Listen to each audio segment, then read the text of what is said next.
家好，我是秋平，我现在在江西萍乡。现在我站的这个位置呢，相当于是在一个山窝窝里面，也是称为山沟沟里面。我去年去了一些无人村，所以今年来到萍乡之后，有位朋友呢叫我来这里的无人村看一看，并且把地址告诉了我。所以呢，今天就来到这个里面。之所以被称为无人村，就是以前有人居住，后面呢搬迁走了。这里面是没有水泥路的，明显的看得出来，这个也是泥土路，所以呢还得走几公里才能找到。现在出发，通过这些道路也能够发现，这里进出是非常不方便的，全是泥巴路。一来到这里，碰到一位当地的阿姨，她带我们进这个无人村。按照她的介绍呢，她是年轻的时候嫁到这里了，已经差不多30年。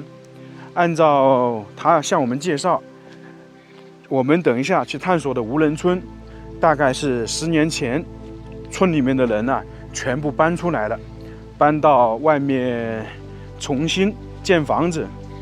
像他介绍啊，我们现在走的这条路呢，看起来是有点宽敞的，尽管说是泥巴路，但是当年她刚嫁过来的时候，可没有这么宽呢，基本上是一张羊肠小道，也就是说，你进出的话，买东西各方面都是要扛或者挑，自行车都没法走，因为很小嘛。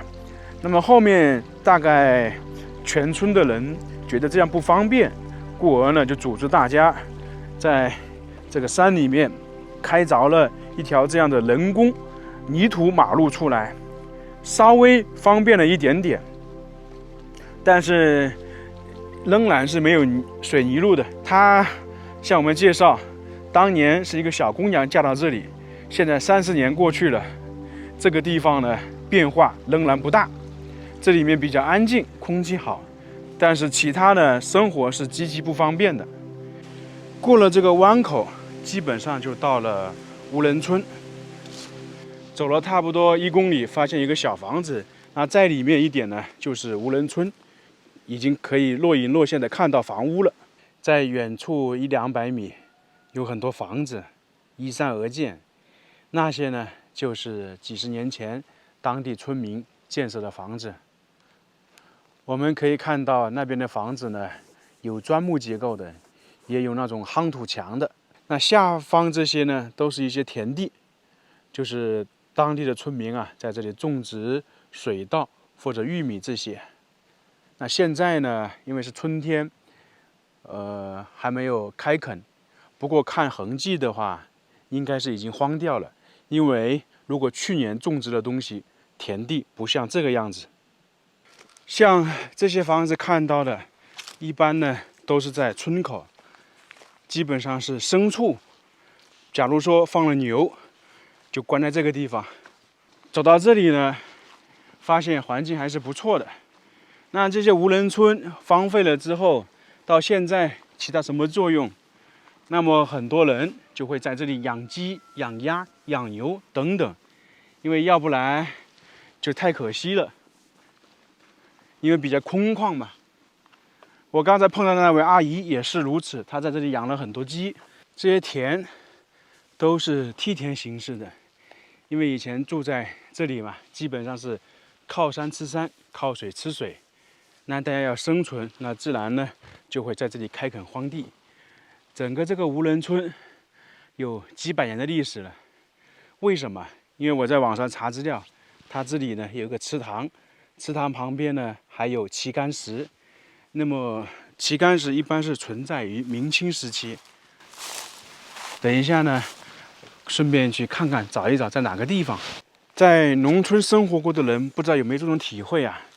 到了夏天，在村里面呢，有很多的东西，果树啊，像那个枣、梨，还有呢，像那个枇杷，都会长在村的道路两边。它这里也是一样的，有很多这种果树啊。所以，假如说你在果树熟的时候放了学，就可以在路边摘几个吃。以前我们小时候也有啊，特别是以前小时候有那种梨呀，还有呢杨梅树。特别有意思，也非常多啊，到处都能看得到。那么前方呢，这一个池塘，这个一般就是某家人呐、在这里养了鱼，因为农村生活嘛，当时都是自给自足，自己种菜，自己养鱼。现在春天到了，温度还是挺高的，这几天可能都晒黑了。现在呢，我们来看一下这些房子，因为这里特别多啊。那这些房屋呢，也是属于砖木结构的。那么一开始我们说这里交通不便，这些砖是怎么运进来的？而且这些房屋呢，基本上是上个世纪70年代或者80年代建立的。你像这栋房屋还挺大的，一个堂屋，2个卧室，还有一个厨房。看这个窗户呢，就能感觉这个房屋有一段时间了，因为属于木头的窗户，然后上面呢还有一些我们说的壁画一样的，比较精美啊。那这里也是2层的，中间的阁楼都是木头，这个都是典型的70、80年代的风格啊。因为在60年代之前的话，可能这些地方呢都会用木头建房子。那么这些砖呢是怎么由来的呢？就是当地的村民从外面挑进来。打个比方说，今天张三要建房子，那么就是整个全村的人帮他挑砖进来，然后一起帮他们盖房子。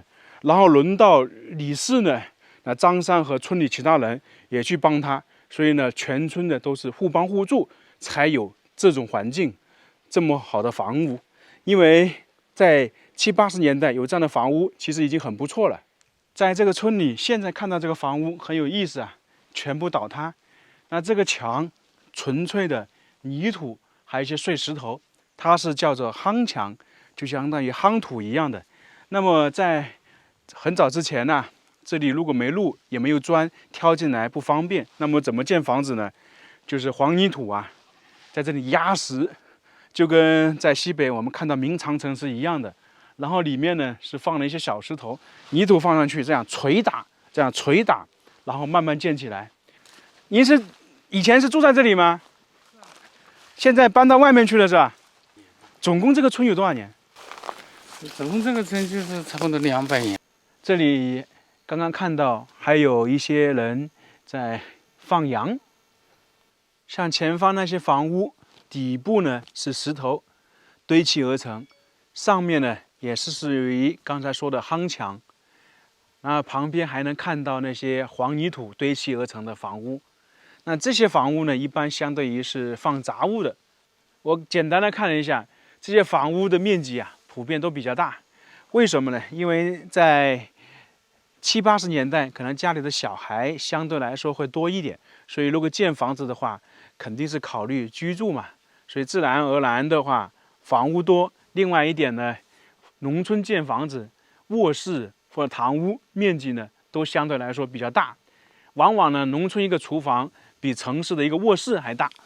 像没人住，这里呢可能都有点快倒塌了，现在是靠几根木头撑住的，所以也算是危房了吧。基本上每家每户一栋房子，一栋养家禽的都是标配啊。家禽的那个材质就是黄泥土砖，那么自己房子呢就是砖木结构。当年这里全部都是房屋，因为最早的时候这里交通不便，所以很多人建房屋要不就是夯墙，要不就是黄泥砖，所以呢基本上都倒塌了。还有一个是迁出去了。下方这里感觉来到像古代城墙或者皇宫那些遗址一样的，全部是地基形式啊。那么这里呢，估计都是有上百年的历史，就是这些房屋啊。然后后面倒塌了，人迁走了嘛，就没有了。为什么会说上百年？如果是几十年前的，就不会是这个样子的，包括木头也好，砖也好，所以这些起码是100年以上的残存，我们说的传言断壁。还有一点，在深山里面，这些农村房屋呢不会那么集中，基本上都分散的开。以前喝水都是靠井水，这个现在是非常少见了，这也算是遗迹了。看看这个建筑，要着重的说一下。刚才我们在上面看这一块是一个遗迹一样的，那么这个我刚才跟村民说了，聊了一下，差不多有200年，它是这个村落的祠堂。整个村落的人基本都是姓谭的。在祠堂旁边发现2块石头，也算是宝贝，也算是文物。那这个是什么呢？它是叫做旗杆石，就相当于在明清的时候，就大概是清朝，这里有人读书啊，中了举人，那就可以有一个旗子，然后放在这个石头中间，叫旗杆石。所以去看很多古村落啊，都有这样的。这上面有几个字，共生，什么年代的，有点被破坏了，看不清楚。反正大概是属于清朝时期的。这栋房屋挺大的，在这个村里面转了这么久，那么它为什么会变成无人村呢？其实主要有几个原因。第一个原因就是交通不便。你像刚才那位阿姨介绍的，她刚嫁进来的时候，连自行车都可能推不进来。那后面呢，那个路呢，是当地的村民自己用锄头，用那些工具把它挖出来的，挖出了一条大概3米宽的泥土路。但是同样的还是不方便。你像他们去莲花县城买东西，那下完车之后，可能东西要挑进来，包括那些移动商贩，他也不来这个里面，都是在外面。这是其一，不方便。第二呢，就是小孩读书啊，非常远。像这里出去的话，全是下坡路，小孩到坐车的地方大概是半个小时，那回来的话，可能就40-50分钟，也是刚才那位阿姨说的。所以很多人呢，慢慢的为了小孩读书，就迁移出去了。还有一种呢，就是说，大家在外面打工，条件好了，全部呢在外面买房。因为整个这个无人村可以看到，房屋呢大部分是70-80年代建立的，90年代之后建立的房屋都很少，因为基本上看不到钢筋水泥的阁楼，还有呢窗户。再有一点呢，就是这里呢水不方便。刚才那位阿姨介绍，春夏还好，到了冬天，饮用水都不是太足。那么你像这里还有这么多稻田，同样的水资源也不够，所以呢，综合这几方面原因呢，大家慢慢的就全部迁移出去了。大概10年前，所有的人都搬迁走了，搬迁到离这个地方大概是2到3公里的一个相当于交通方便的地方，